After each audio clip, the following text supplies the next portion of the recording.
ఒక cinema success అవ్వాలంటే అందులో మ్యూజిక్ అనేది చాలా కీలక పాత్ర పోషిస్తుంది. ముఖ్యంగా ఒక సీన్ ఎలివేట్ అవ్వాలంటే బ్యాక్‌గ్రౌండ్ స్కోర్ అనేది చాలా అద్భుతంగా ఉండాలి. అలా ఉంటేనే ఆ సీన్ ప్రేక్షకులకు నచ్చుతుంది. తద్వారా సినిమా సూపర్ సక్సెస్ అవుతుంది. అలాగే ఓ సినిమా ప్రేక్షకుడిని థియేటర్‌లోకి రప్పించాలంటే ఆ సినిమాలోని సాంగ్స్ ప్రేక్షకుడికి నచ్చితేనే కనీసం సాంగ్స్ చూడడానికన్నా ప్రేక్షకులు థియేటర్‌కి వస్తారు. ఒకప్పుడు సినిమాల్లో మంచి సాంగ్స్ వచ్చేవి. కానీ ఇప్పుడు మాత్రం రిపీటెడ్ మ్యూజిక్‌లో సాంగ్స్ కొడుతూ అదే మ్యూజిక్ అంటూ ప్రేక్షకులను నమ్మించే ప్రయత్నం చేస్తున్నారు. ప్రస్తుతం పాన్ ఇండియా సినిమా ఇండస్ట్రీలోనే టాప్ మ్యూజిక్ డైరెక్టర్‌లుగా కొనసాగుతున్న వాళ్ళలో దేవిశ్రీ ప్రసాద్, అనిరుద్‌లు మొదటి స్థానంలో ఉన్నారు. ఇక తమన్ కూడా వీళ్ళిద్దరితో పోటీ పడుతున్నప్పటికీ ఆయన చేసే మొత్తం కాపీ సాంగ్స్ కాబట్టి ఆయన్ని వీళ్ళతో పోటీలోకి మనం పరిగణలోకి తీసుకోకపోవడమే బెటర్. ఇక ఈ ఇద్దరు మ్యూజిక్ డైరెక్టర్లు ప్రస్తుతం ఇండియన్ సినిమా ఇండస్ట్రీలోనే టాప్ మ్యూజిక్ డైరెక్టర్లుగా కొనసాగుతున్నారు.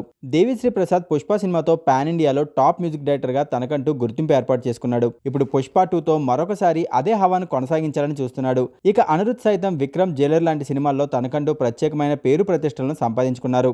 దేవరా సినిమాతో మరోసారి ప్రేక్షకుల ముందుకు రాబోతున్నాడు అనిరుద్. అయితే ఇద్దరిలో ఎవరు టాప్ మ్యూజిక్ డైరెక్టర్ అని తెలియాలంటే పుష్ప 2, దేవరా 2 రిలీజ్ అయ్యి ఎవరి ఆల్బమ్ సూపర్ సక్సెస్ అవుతుందో వాళ్లే టాప్ మ్యూజిక్ డైరెక్టర్లుగా నిలుస్తారు. వీళ్ళిద్దరిలో ఎవరు బెస్ట్ అనేది చెప్పడం చాలా కష్టం. కాబట్టి రాబోయే సినిమాల్లో వీళ్ళలో ఎవరు బెస్ట్ అనేది ఆయా సినిమాల సాంగ్స్ నిర్ణయిస్తాయి.